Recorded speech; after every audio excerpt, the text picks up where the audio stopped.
কথা দাও তুমি আমায় যখন ভালোবাসতে এলে, সব বর্ষাকালীন নাগরিকত্ব ফেলে। কথা দাও তুমি আমায় যখন ভালোবাসতে এলে, সব বর্ষাকালীন নাগরিকত্ব ফেলে। কথা দাও তুমিও প্রেমেই পড়বে, তবে ফের বুক পোড়াবে আগুনের উৎসবে। আজকে রাতে সব কবিতাই তোমার মতন হবে। আজকে রাতে সব কবিতাই তোমার মতন হবে। আজকে রাতে সব কবিতাই তোমার মতন হবে। আজকে রাতে সব কবিতাই তোমার মতন হবে। অসাধারণ, অসাধারণ, Thank you. চমৎকার Thank you একটি very গান। যদিও এখন বাংলাদেশে বর্ষাকাল না, কিন্তু বৃষ্টি কিন্তু হচ্ছে। বৃষ্টি হচ্ছে, তো বৃষ্টি আবহাওয়ার সাথে দারুণ একটি মানানসই। দর্শক, আমরা এমন একজন মানুষের গান শুনছিলাম যিনি ওপার বাংলার মানুষ, কিন্তু এখন বাংলাদেশে আছেন এবং বাংলাদেশের মিউজিক নিয়ে কাজ করছেন। সেই গল্পগুলো আমরা জানবো। তার আগে আপনাদের সবাইকে স্বাগত জানাচ্ছি Tibbet luxuries of presents Colours 24-এ, powered by Typhoon fabric care আয়োজন। বরাবরের মতো আমি শরীফুল হক আপনাদের সাথে আছি। আর আমাদের আজকের অতিথি তিনি সাকিব ব্যানার্জি। কেমন আছেন? আমি খুবই ভালো আছি। আপনার কি অবস্থা? আমরাও ভালো আছি। চমৎকার একটি আবহাওয়া বাংলাদেশে, এতে আরও বেশি ভালো আছি। আমি কিছুক্ষণ আগে অফিসে আসার সময় দেখছিলাম চমৎকার একটি রৌদ্রোজ্জ্বল মেঘও আছে আকাশে। কখনো মেঘ কখনো বৃষ্টি। ঠিক তেমনই। এবং এসেই আপনার কাছ থেকে বর্ষাকালের একটি গান শুনলাম। Thank you. গানের গল্পটা দিয়ে আজকে শুরু করতে চাই। আপনি ওপার বাংলায় যখন গানটা শুরু করেছেন, একেবারেই শুরুর গল্পটা কিভাবে? আমার বাবা মিউজিক করতেন, আমার বাবা মিউজিশিয়ান ছিলেন। তো উনি টুকটাক সঙ্গীত পরিচালনার কাজ করতেন, ব্যঙ্গগীতি পরিবেশন করতেন, প্যারোডি নাইটস হতো ওই সময়। আমরা ছোটোবেলা থেকেই বাড়িতে গান বাজনার পরিবেশটা ছিল, আর সমস্ত শিল্পীরাও বাসাতে আসতেন এরকম ওই সময়টা। কিন্তু আমার গান শুনতে ভালো লাগতো, কিন্তু আমার ইন্টারেস্ট ছিল ফুটবল খেলায়, যে ইস্ট বেঙ্গলের হয়ে ফুটবলের গোলকিপার হব, অলিভার কান তখন ফ্যান, এইসব খেলার চেষ্টা করছি। তো ওই সময় বাবা ডেকে জিজ্ঞেস করলেন একদিন স্টুডিওতে যে কি হতে চাও? তো বললাম সফটওয়্যার ইঞ্জিনিয়ার। বলে কেন হবে? সালাম বেতন ভালো। তখন বললো ঠিক আছে, তুমি হতেই পারো, কাল থেকে তুমি স্কুল যাও, কিন্তু তুমি যদি কাল থেকে স্টুডিও আসো তাহলে আমি তোমায় পার ডে 100 টাকা দেবো। পরের দিন থেকে স্টুডিও যাওয়া শুরু করলাম। তো ওইভাবে শুরু হয়েছিল। আর লেখালেখিটা ওই বাবাকে শুনে শুনে বাবার গানগুলোকে আমি আবার প্যারোডি লিখতাম, কবিতা লিখতাম। তো ওগুলো ছিল। পরবর্তীকালে 2004 সাল নাগাদ বাবা প্রায় জোর করে বললো যে তোমার হবে, তুমি এটা করো, তোমার এটা। তো বাবার কথা জীবনে একবার শুনেছিলাম, ওইভাবেই শুরুটা। আমি কিন্তু বেশ কয়েকবার কলকাতা গিয়েছি। আপনাদের ওখানে একটা ব্যাপার কিন্তু খুবই চমৎকার। আপনি যে শুরুতেই বলছিলেন যে পারিবারিক একটি গানের আবহ, হ্যাঁ। ওখান থেকে কিন্তু চমৎকার করে বেড়ে ওঠা যায়। এবং আমি অনেক বাসায় দেখেছি সকালবেলা তারা গান শুনছে এবং গান শিখছে, বাচ্চারা যে গান গাচ্ছে। চমৎকার একটা ব্যাপার। এটা হচ্ছে কি, যেটা হচ্ছে মানুষের কি হয়, আমরা নিম্ন মধ্যবিত্ত বা মধ্যবিত্ত সোসাইটি যেগুলো, সে আর্থসামাজিক জায়গায় বাচ্চাদের এক্সট্রা ক্যারিকুলাম অ্যাক্টিভিটিস, যেটা এখন অনেক স্কুলে তৈরি হচ্ছে লাস্ট 15-20 বছরে, সেটা ওই সময় অতটা ছিল না। তখন মানুষজন হাতের কাছে যেটা অ্যাফোর্ডেবল ছিল সেটা হচ্ছে গান বাজনা, কবিতা, এইগুলো, নৃত্য, এইগুলোর ভেতর সে তার সন্তানকে তার কালচারালি বড় করার চেষ্টা করতো, তার মনকে বড় করার চেষ্টা করতো, এগুলো ওই সময়। 2004-এ যে স্টুডিওতে আপনার আসা যাওয়া শুরু হলো, বা না, finally আমার যাওয়া? স্টুডিওতে আসা যাওয়া শুরু 2001-এ। আমার তখন থেকে। 13-14 বছর বয়স ওই সময়টা। আর 4 থেকে যেটা হলো যে ওই তারপরে পালিয়ে যাচ্ছিলাম আর কি। আমার একটা পালানোর অভ্যাস ছিল। ফাইনালি প্রফেশনালি মিউজিকটা কবে নাগাদ শুরু করলেন? 4-এ প্রথম শো। আর সিরিয়াস, একদম সিরিয়াস। চলো না আপনার ব্যান্ড দিয়ে? আমার কোনো ব্যান্ড ছিল না। আচ্ছা। তো আমার বাবা বললো যে এরকম এখানে একটা অনুষ্ঠান আছে, আমি চাই তুমি জীবনে ফার্স্ট টাইম এই অনুষ্ঠানটায় পারফর্ম করো। তো বাবা ওখানেই পাড়ায় একজন ড্রামার ছিলেন, ড্রামার লয়ার। তো তাকে বললো যে তোমার শো লাগবে, তার একটা ব্যান্ড আছে, তো তোমাদের তো ভোকালিস্ট নেই, দেখো ও গাইতে পারে কিনা। তো ওইভাবে একটা শো হয়েছিল। কিন্তু তারপর যেটা হলো যে তারপরও 1 বছর আমি অতটা সিরিয়াস ছিলাম না, ওই ফুটবলটাই, অলিভার কান হব। তো ওই সময় 2006 নাগাদ একটা ঘটনা ঘটে, খুব ছোট, সাডেনলি বসে আছি, একটা সুর এলো, একটা লেখা এলো, আর তখন আমি ইনস্ট্রুমেন্ট খুব একটা বাজাতে জানতাম না, সো আমরা মুখেই সুর করতাম। তো ওইখান থেকে আস্তে আস্তে আস্তে দেখলাম যে মানুষজন আমার গান লেখা পছন্দ করছেন, লোকাল ব্যান্ডসরা গান কেনা শুরু করলেন। তারপর কম্পিটিশনসে যখন ওখানকার কম্পিটিশনস হতো, ওখানকার যারা টপ ব্যান্ড আর্টিস্ট তারা আমাকে ওখানে স্পট করা শুরু করলেন যে ছেলেটা ঠিকঠাক লেখে, একে গ্রো করা যায়। ওইভাবে 2006 থেকে বরং একদম straight 20 years I am doing the same thing. প্রথম যে শোর কথা বলছিলেন, জি। বাবা আপনাকে পাঠালো, জি। ওই শোতে প্রথম যে গানটা গেয়েছিলেন সেটা কি মনে আছে? সেটা যদি আমরা 1-2 লাইন শুনতে চাই। আমি প্রথম যে গানটা গেয়েছিলাম সেটা আমার গান না, কারণ তখন অবশ্যই আমার গান ছিল না। তবুও ক্যারিয়ারের প্রথম গান বলে কথা। আমার খুব প্রিয় একটি মানুষের গান, যার কাছে আমি পরবর্তীকালে ডাইরেক্টলি তার থেকে আমি অনেক, কিন্তু আমি খুব তৈরি নই। কোনো অসুবিধা নেই, আমরা জাস্ট নিঃস্ব করেছ আমায় কি নিঠুর ছলনায়, তুমি হিনা এ হৃদয়ে আমার একাকী অসহায়,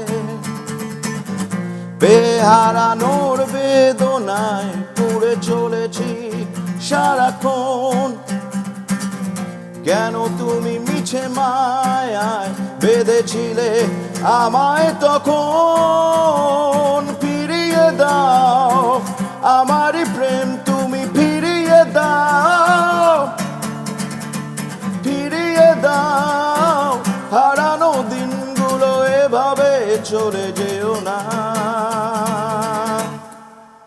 অসাধারণ, অসাধারণ। হ্যাঁ, গানটি আমাদের বাংলাদেশের খুবই খুবই জনপ্রিয় ব্যান্ড। এটা শুধু বাংলাদেশের গান না, মাইলসের, এটা সারা শাফিন আহমেদের পৃথিবীর গান। একটি জনপ্রিয় বাংলা গান। জনপ্রিয় বাংলা গান বলাই চলে। কদিন বাদে কিন্তু ফুটবল বিশ্বকাপ চলে এসেছে। Yes, yes. আপনার ফুটবলের প্রতি একটি ফ্যাসিনেশন আছে, ফুটবলের একটি গল্প শুনবো। তার আগে একটু জানতে চাই, বাংলাদেশে যে আপনি মিউজিক করা শুরু করলেন, কলকাতাতেও কিন্তু প্রফেশনালি করেছেন, বেশ কয়েক বছর করেছেন, বাংলাদেশে আসার ইচ্ছেটা বা লক্ষ্যটা কি আসলে? 2015 সালে তখন আমি একটি, মানে যেটা হয় যে আমার জার্নিটা যেভাবে গেছে, সো আমি বিভিন্ন ব্যান্ডের চাকরি করতাম, সেই ব্যান্ডের একটা ভোকালিস্ট লাগবে, তো আমি সেই ব্যান্ডে গিয়ে গান গাইতাম, সেরকম বিভিন্ন ব্যান্ডের সাথে আমি যুক্ত হয়েছি।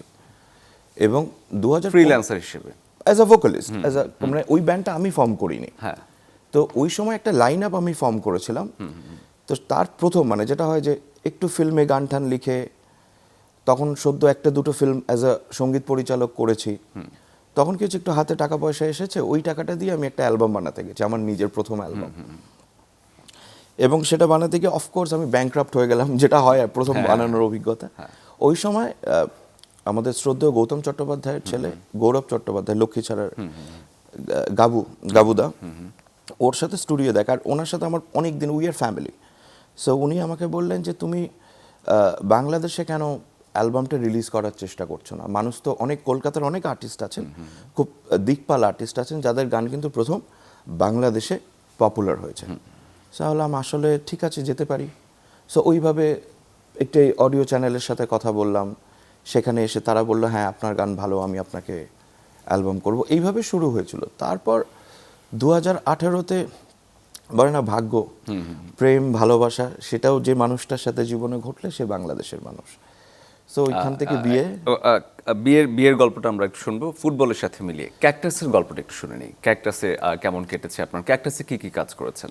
2007 সালে একটি কম্পিটিশনে ক্যাকটাসের, না যেটা হয়েছিল যে 2007 সালে তখন আই ওয়াজ গেটিং স্পটেড যে there is this new kid in the block, একটা নতুন ছেলে এসে ভালো লেখে, ঠিকঠাক গায়, তো ওকে।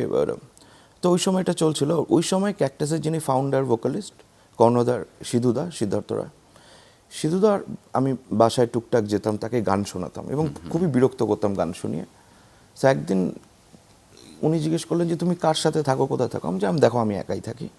তো তখন বললো তোমার বয়স কত? বললো আমার বয়স 19। বলে 4টে লাইন শোনাও, যদি আমি কনভিন্স হই তোমাকে আমি ডেকে নেব। তো আমি টেলিফোনে লাইন তখন তো 4টে লাইন শুনিয়েছি, সেই লাইনগুলো এখন মনে নেই। সো হি ওয়াজ, আমি কিন্তু ভাবছিলাম টেলিফোনের লাইনগুলো শুনবো, ওটা আমার মনে নেই এখন। হ্যাঁ। সো ওইটা শোনার পর তারপর কি হলো, আমি সিধুদার বাসাতেই থাকা শুরু করলাম। হ্যাঁ, শিউদাও একা মানুষ, আমিও, তো আমরা দুজনে দুই ভাইয়ের মতো থাকতে থাকতে আমাদের দুজন মিলে একসাথে মিউজিক করা, অনেক কিছু শুধু চিন্তা আমার করা ক্রিয়েটিভ একসাথে। পিতা আর কি বলতে হ্যাঁ, পারেন। সো ওইটা হতে হতে যেটা হলো ক্যাকটাসের, যখন ক্যাকটাসের খুব কালজয়ী একটি অ্যালবাম রেকর্ড হচ্ছে তুচ্ছ, এবং সিধুদাই গানগুলো তৈরি করছে। পরবর্তীকালে আমরা একসাথে কাজ করলাম, জাতিস্বরে একসাথে কাজ করলাম, অনেকগুলো প্রজেক্ট করলাম সিধু সাকি নাম দিয়ে। এগুলো করতে করতে তারপর 2014-তে একটা সুযোগ তৈরি হয়েছিল যে আমি, কারণ আমি ঘরেরই ছেলে ওই সময় এখনও, সো আমি গাইবো কিনা। তো সেই সুযোগটা তখন আমি অলরেডি একটা অন্য জায়গায় খুব সাকসেসফুলি কাজ করছি। ফাইনালি সেটা এলো 2017 সালে।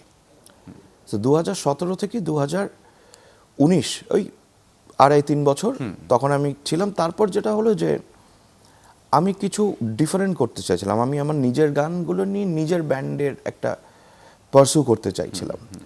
আর ওই সময় কি হচ্ছে, প্রেম হয়ে গেছে, বিয়ে হয়ে গেছে, তখন আমার মনে হলো যে না, এইটাই সুযোগ যে এখন আমি নতুন কিছু করি, নতুন একটা দেশ এক্সপ্লোর করি যারা বাংলায় কথা বলে, এবং একমাত্র দেশ বাঙালিদের। So yeah, why not. ফুটবলের কথা একটু এখন শুনতে চাই। আর কদিন বাদেই কিন্তু ফুটবল বিশ্বকাপ চলে আসছে। আমার টিম হচ্ছে জার্মানি, জার্মানি। আমার বাবা ব্রাজিল, মানে আমার ফ্যামিলি তো সবাই ব্রাজিল, হ্যাঁ, হ্যাঁ। আমি হচ্ছে জার্মানি। ওই যে 2002-এর বিশ্বকাপে যখন ব্রাজিলের কাছে জার্মানি হেরে গেল, অলিভার কান গোল পোস্টের নিচে একার হাতে তুলেছিল কিন্তু বিশ্বকাপে টিমটাকে। সো আমি চিরকালই জার্মানি, যে আইদার জিতবো নয় মারপিট করবো। সো এটার বাইরে আমাদের মোটো কিছু নেই। সো হ্যাঁ, আমরা খুবই এক্সাইটেড, কারণ ফুটবল বিশ্বকাপের একটা, আর যেটা হয় এখন রিসেন্ট টাইমে যেটা হয় যে গ্রুপ লিগের স্পেশাল ম্যাচগুলো যেটা থাকে যে এই সময়টা দেখা যায়, কিন্তু কাজের সময় এখনো রেগুলার বেসিসে দেখা হয় না। এবারকার বিশ্বকাপ কিন্তু খুব মাঝরাতেও না, আবার সন্ধ্যা না, মাঝে মাঝে একটা সময়। মাঝামাঝি সময়। এবং বাংলাদেশে কিন্তু একটা কালচার আছে, বড় পর্দায় একসাথে, গ্রাম অঞ্চলে বেশিরভাগ হয়। আমি যে বাংলাদেশে সবাই প্রায় একসাথে, 2-3টে বিশ্বকাপ দেখেছি হ্যাঁ, একসাথে। হ্যাঁ, So, সবাই একসাথে এটা চমৎকার দুরন্ত করে একটা, ওই দেখে। সময় বাংলাদেশে একটা ফেস্টিভিটি তো শুরু হয় আর কি। শুরু হয়। দিয়া এবার এলাকা আমরা হচ্ছে, এই করা উৎসবের হচ্ছে। অপেক্ষায় আছি। হ্যাঁ।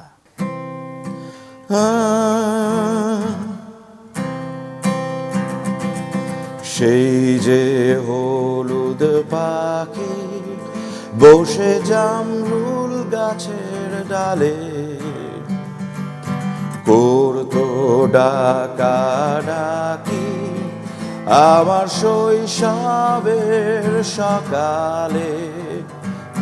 সেই যে হলুদ পাখি বসে জামরুল গাছের ডালে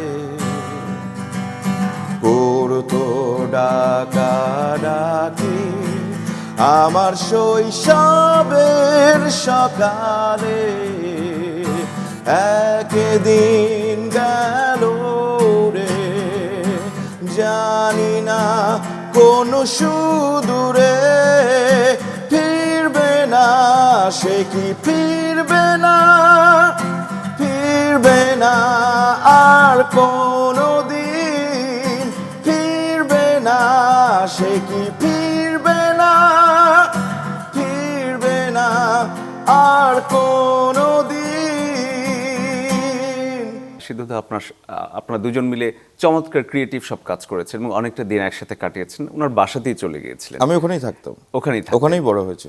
ওখানকার কোনো একটা ঘটনা, কারণ এটা আমারও একটু কৌতূহল জানা যে মিউজিশিয়ানরা আসলে একা একা কিভাবে থাকে, কিভাবে ক্রিয়েটিভ কাজগুলো করে, দর্শকরা নিশ্চয়ই জানতে চাইবে। তেমন কোনো ঘটনা যদি আমাদের বলেন। সেটা হচ্ছে যে মানে যেই সময়টা ধরুন, মানে আমি শিউদার কাছে গেছি তখন ক্যাকটাস অনেকটা নাম করে গেছে, শিউদা ইজ এ স্টার, কিন্তু আজকে যে মানে কিংবদন্তি তখন ওই ডেভেলপিং প্রসেসে উনি। সো ওই সময় যেটা হতো, যেটা হচ্ছে যে আমি আর সিধুদা আমাদের বাসায় এক খালা রান্না করতে আসতেন, এবং আমরা দুজনেই ব্যাচেলার ছেলে। সো আমরা দুজনেই খালা রান্না করতে আসি, আর উনি রোজ আমাদের তেলাপিয়া মাছ আর পেঁপে রান্না করে খাওয়াতেন। আর এটা যেটা হচ্ছে যে আমি মানে একদিন খেতে খেতে একদিন আমি বলেছি যে দাদা আমি কি ওনাকে একটু বলবো, বলে প্লিজ বল না, ও কথাই শোনে না। ওনাকে যখনই বলতাম, মানে মাসে ওকে অন্তত 20 বার আমরা বলতাম প্লিজ মাসে আর তেলাপিয়া মাছ আর পেঁপে আমরা খাইতে পারতেছি না, এবং মাসি কিছুই বলতেন না। প্রত্যেকবারই জবাবে একটা বিউটিফুল হাসি দিয়ে উনি তেলাপিয়া মাছ আর মানে ওটা রান্না করতেন। এবং পরবর্তীকালে শিউদার বাসার ম্যানেজার হিসেবে এলেন আমাদের স্বপন ভাই বলে একজন, এবং উনি আসার পর আমাদের জীবনে একটু মানে আমরা একটু জান পেলাম, আমাদের প্রাণ ফিরে এলো, একটু আরাম হলো। তখন থেকে হচ্ছে ওনার বাসায় মজার মজার সব খাবার আমরা খাওয়া শুরু করলাম। চমৎকার সব দিন কাটিয়েছে। চমৎকার। আর সমস্ত বড় ছোট মেজো সে যেরকম কিছু ছিল না, সবাই আসতো। মানে শিউদার পাশের বাসাটা হচ্ছে আমাদের বিখ্যাত পরিচালক অনুরাগ বসুর মামা বাড়ি। আচ্ছা আচ্ছা। সো এরকম হতো যে ওই জায়গাটা হচ্ছে গড়িয়া মোড় বলে, সো পাশেই হচ্ছে রিহার্সাল প্যাড। সো আমি রিহার্সাল গড়িয়াহাটের ওদিকটায়? না, গড়িয়াহাটের ওদিকে না, আচ্ছা। গড়িয়াহাট থেকে আরো আধ ঘন্টার রাস্তা হবে। নাকতলা গড়িয়া ওইটা হচ্ছে একদম মেটাল পল্লী। নাকতলাকে মানে ওখানেই বাংলা রকের গ্রোথ এবং এই যে সাব অল্টার্ন কালচারটা ওখানে এটা ডেভেলপ করেছে। কারণ গৌতম চট্টোপাধ্যায়ের বাসা হচ্ছে পাশেই নাকতলায়, যেখানে এখন আমি থাকি। সো যেটা হতো সেটা হচ্ছে যে ওখানে বিভিন্ন ধরনের মানুষরা আসতো এবং আমরা ধরুন দুপুরবেলা রিহার্সাল করতে যাচ্ছি, দেখছি ওইখানে একটা ছোট্ট রেস্টুরেন্টে একটা একদমই নর্মাল একটা বিরিয়ানির হাঁড়ি থেকে বসে একটা লোক 1 কেজি জামরুল কিনে বসে বসে বিরিয়ানি খাচ্ছে। কেউ চিনতে পারছে না উনি হচ্ছে অনুরাগ বসু। উনি ওই সময় বার্ফির রেকি করছিলেন, তখন উনি এসেছিলেন ওই সময়টা। তো ওনার সাথে ওইভাবে কি হতো যে বিভিন্ন রকমের আর্টিস্ট আসতো, নতুন সংরাইটার আসতো, তাদের শুনে আমি শেখার চেষ্টা করতাম যে আচ্ছা ও কতটা ভালো, আমার কি কি ভালো করা দরকার আছে, বা আমি ঠিক নিজেকে কোন পজিশনে দেখতে পাচ্ছি। সারাক্ষণই একটা কি বলে একটা সারাক্ষণই একটা সাংস্কৃতিক আবহাওয়া এবং সারাক্ষণই কবিতা পাঠ হচ্ছে।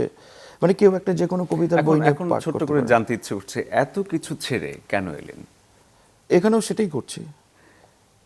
বাংলাদেশে? কিছু ছেড়ে আসেনি, এটা আসলে এটা একটা কনসেপ্ট, কিছু ছেড়ে আসেনি।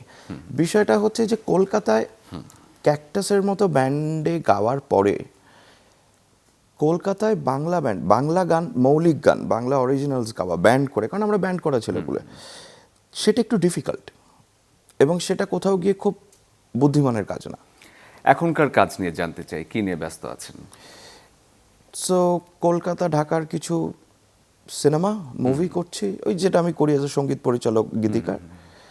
কিছু ওয়েব সিরিজের কাজ চলছে, সেগুলো চলছে এই মুহূর্তে। কিন্তু এবছর যেটা মুখ্য যে আমার বাংলাদেশে বা আমার নিজের বানানো ব্যান্ড, যেটা এবছর 5 বছরে পড়ছে ডিসেম্বর মাসে, ওর নাম হচ্ছে ব্রহ্মপুত্র বাংলাদেশ। সো ব্রহ্মপুত্রর এবছর আমরা 6টা গান নিয়ে আসছি, কারণ আমরা 14 নম্বর গান রিলিজ করেছি। তো আরো 6টা গান হলে একটা 20টা গান হবে। একটা 5 বছরে 20টা গান অ্যাচিভ করা, সেটাকে নিয়ে কাজ করছি, সেটার মিউজিক ভিডিওস। এই আমরা সারাক্ষণই এটার ভেতরেই থাকি আর কি, এর বাইরে কিছু বলার নেই। ব্রহ্মপুত্র বাংলাদেশের একটা গান শুনতে খুব ইচ্ছে করছে। অফকোর্স এই যে প্রথম যে গানটা গাইলাম আজকে রাতে, এটা আজকে রাতে হচ্ছে ব্রহ্মপুত্রের রিলিজ সং। ব্রহ্মপুত্রের একটা আনরিলিজ সং যেটা আমাদের অ্যালবামে আসছে, সেটা একটা শোনাই। সেটা আমাদের টেলিভিশনে প্রথম হবে। এটা একদম প্রথম হচ্ছে আর কি, exclusively on channel 24। Thank you, thank you. যেখানে তোমায় একা পেয়ে আমার মনটা ভেঙেছিল মেয়ে, আসছে বছর শীতের, অল্প কথায় ঠোঁট ফেটে যায়। যেখানে তোমায় একা পেয়ে ভীষণ ভালো লেগেছিল মেয়ে, নেই কিছু জানতে চাওয়া, নেই ভয় কাউকে হারিয়ে ফেলায়। 7 রঙ্গি ঘর আমার, কথা দেওয়ালেই নষ্ট হয়, শুধু তোমার রূপ কথায় আমার ভীষণ কষ্ট হয়। তোমায় ভালোবাসবে কে, সেই ভালোর শেষ কোথায়।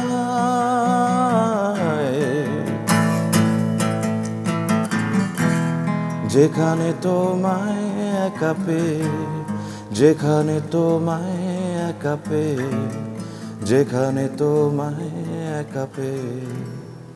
খুবই দারুণ। Just এবং আপনাকে বিশেষভাবে ধন্যবাদ, একটি আনরিলিজড গান thank you very much, thank you very much. এখন আমার ব্যক্তিগত একটি প্রশ্ন আপনাকে করি। জাতির স্বর নিয়ে শুনতে চাই। জাতির স্বর সিনেমাটা আমি দেখেছি এবং আমাদের বাংলাদেশে কিন্তু খুবই জনপ্রিয় সিনেমা। ওখানে কি ওখানকার কাজের গল্পটা একটু জানতে, সেটা ধরনের কাজ সেখানে হয়েছে? তখন আমরা সিধু সাকি প্রজেক্টটা চলছে আমার আর সিধুদা, তো আমরা বিভিন্ন জায়গায়, সিধুদা তখন আউট অফ ক্যাকটাস, আমরা কিছু কিছু গান গাইছি, যেখানে হচ্ছে আমরা সব ধরনের গান গাই। যেখানে আমাদের প্রিয় গান, যে এপার বাংলার ওপার বাংলা, দুনিয়ার যে কোনো জায়গার বাংলা গান, যেগুলো আমাদের প্রিয় গান, যেটা কী হয় একটা ব্যান্ডে থাকলে ব্যান্ডের একটা নিজস্ব শৃঙ্খলা থাকে, নিজস্ব ডিসিপ্লিন, নিজস্ব গান থাকে যেখানে গাওয়া যায় না। তখন ওই সময় আমাদের সৃজিত মুখার্জি পরিচালক, তখন উনি ওই সময় সিধুদাকে অ্যাপ্রোচ করেছিলেন যে আমার 2টো রক সং লাগবে এই মুভিতে।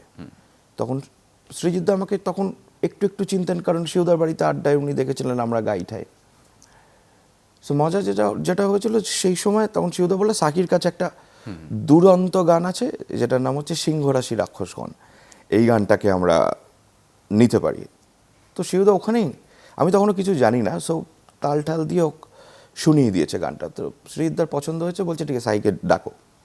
তো আমি স্টুডিওতে গেছি, সে গিয়ে বলেছে 2টো রক সং লাগবে, সিংহরাশিটা শোনা। স্যার তো আমি সিংহরাশিটা গিয়ে শুনেছি, বলো লকড। আর একটা গান শোনো, তো আরও 3-4টে গান শুনিয়েছে। তখন একটা গান ছিল, এই গানটার নাম ছিল হচ্ছে ঝাঁঝ, যে ফিজ, ওই যে ঝাঁঝটা।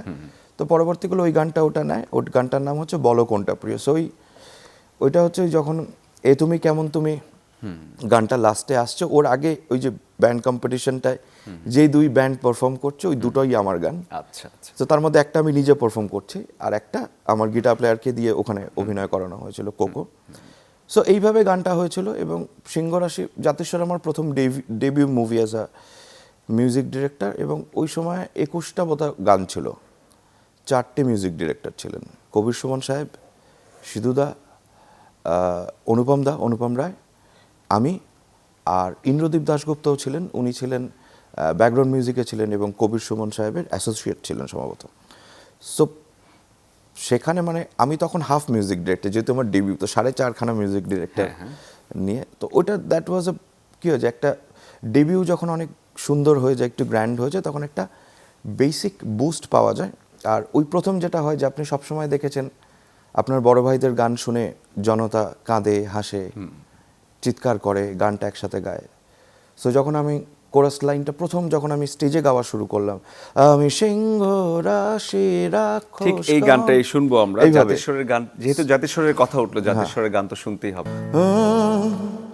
আমি সিংহ রাশি রাক্ষসগণ, খেপে যাই তেড়ে যাই যখন তখন, সিংহ রাশি রাক্ষসগণ, অ্যাম্প্লিফায়ার পেলে করি গর্জন।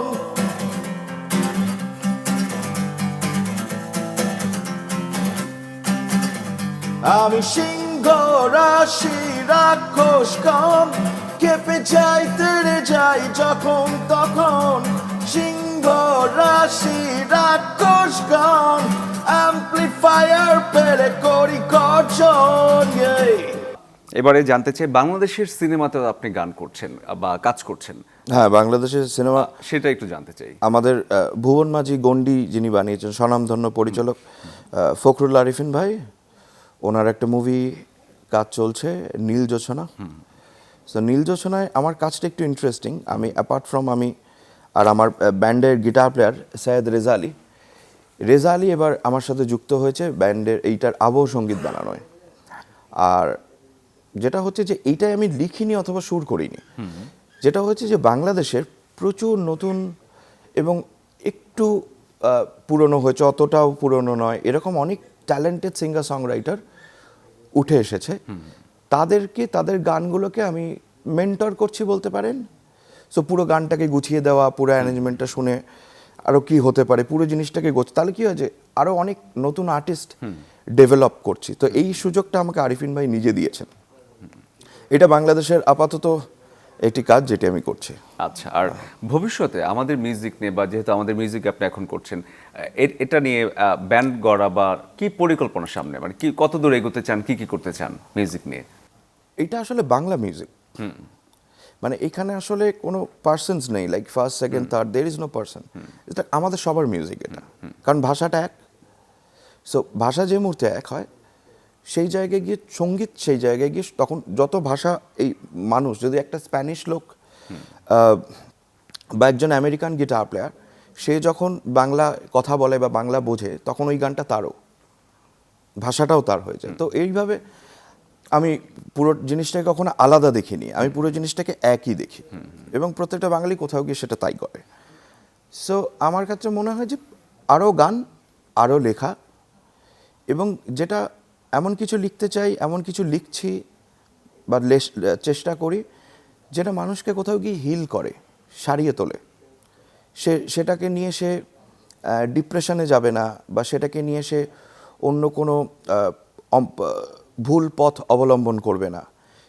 সেটাকে বরং সে যদি বিপদে থাকে বা তার এখন যেটা হয়েছে যে মানসিক অনেক সমস্যা, টেনশন সারা পৃথিবীতে চলছে, সেগুলো যদি গানটা শুনে তার যদি ভালো লাগে। কারণ যখন আমি গান শুনেছি যে মিডল অফ দ্য নাইট, রাত্রির 2:30 বাজে, আমি কলকাতায় থাকি একটা ছোট্ট ঘরে, রাত্রির 2:30টার সময় যখন ও হৃদয়হীনা শুনি রাত্রির 2:30টার সময়, ওটা ভীষণ ইম্প্যাক্ট করেছে আমাকে। বা ফেরারি এই মনটা আমার যখন আমি শুনেছি, সো ওই ইম্প্যাক্টটা কী হয়েছে যে আমিও যখন তাদের থেকে শিখেছি, আমি এবার যারা আমার গান পছন্দ করে আমি তাদেরকেও কিছু দিতে চাই। তো এইটাই আসলে একটা সঙ্গীত শিল্পীর লক্ষ্য আর কি, এর বেশি কিন্তু সে কিছু চায় না।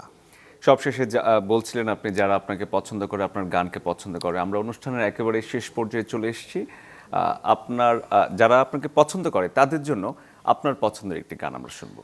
এখন যেটা হয় যে অনেক মানুষ আমার অনেক গান পছন্দ করে, তবে একটা গান যেটা কেউ আমার গলায় কখনো শোনেনি, কারণ আমি এটা ঈশান মিত্রকে দিয়ে গাইছিলাম। এই গানটার নাম হচ্ছে সন্ধে নামার আগে। তার আগে আমরা একটু বিদায় নেব। অফকোর্স। দর্শক দেখছিলেন Tibbet luxuries of presents Colours 24 powered by Typhoon fabric care আয়োজন। এই ছিল আজকের আয়োজন। আগামী পর্বে নতুন কোন অতিথি নিয়ে আমি শরীফুল হক আবারও হাজির হয়ে যাব। ততদিন সবাই ভালো থাকুন, সুস্থ থাকুন, আর দেখতে থাকুন চ্যানেল 24। আমরা ফিরছি সাকিব ব্যানার্জির কাছে। সাকিব, আমরা অনুষ্ঠান একেবারে শেষ পর্যায়ে চলে এসেছি। আপনার পছন্দের গান শুনবো, তার আগে আমাদের দর্শকদের জন্য, চ্যানেল 24 এর দর্শকদের জন্য যদি দুই লাইনে কিছু বলেন। বাংলা গান, বাংলা সংস্কৃতি, একে সাপোর্ট করার ভীষণ প্রয়োজন আছে। কারণ যেটা হয় যে যখন আমরা মুভি করি, মুভিতে কি একটা সাপোর্ট থাকে, একটা অর্থ যোগান থাকে, কিন্তু বাংলা গান বাজানো যতটুকু, তাও কী হয় যে বাংলাদেশ অনেক ক্ষেত্রে এগিয়ে আছে, যেটা আমরা সবসময় রেকগনাইজ করি না। বাংলাদেশ পৃথিবীর একমাত্র দেশ যেখানে কোকাকোলা বা কোনো একটা সফট ড্রিঙ্কের অ্যাডে, বিজ্ঞাপনে কিন্তু একজন রকস্টারকেই প্রধান চরিত্র বানানো হয়, যেটা পৃথিবীর আর কোনো দেশে হয়নি। পৃথিবীর যেখান থেকে এই সফট ড্রিঙ্কগুলো এসে সেখানেও হয়নি। সো বাংলাদেশে বাংলা মৌলিক গান, মানে বেঙ্গলি অরিজিনালস, বাংলা অরিজিনালসের সবসময় প্রচার এবং প্রসার থাকবে, এবং এটাকে সবাই যেভাবে সাপোর্ট করেন, সাপোর্ট করতে থাকুন, সঙ্গীতে থাকুন। এইটাই, আর আমি সবার জন্য এটাই দোয়া করি যে সবাই ভালো থাকুন, সুস্থ থাকুন। আমরা সবাই যেভাবে হই হই করে বাঁচি, সেভাবেই যেন আমরা বেঁচে থাকতে পারি। আপনার পছন্দের গানটি একটু শুনবো। ঈশান মিত্রকে দিয়ে গাইছিলাম। আমি নিজের গলায় কখনো কেউ শোনেনি আমাকে। হ্যাঁ, বাড়ি ছাড়া। ঠিক আছে। তুমি যাও পরিচিত কোনো ডাকে, বাড়ি ফিরে এসো সন্ধে নামার আগে। তুমি যাও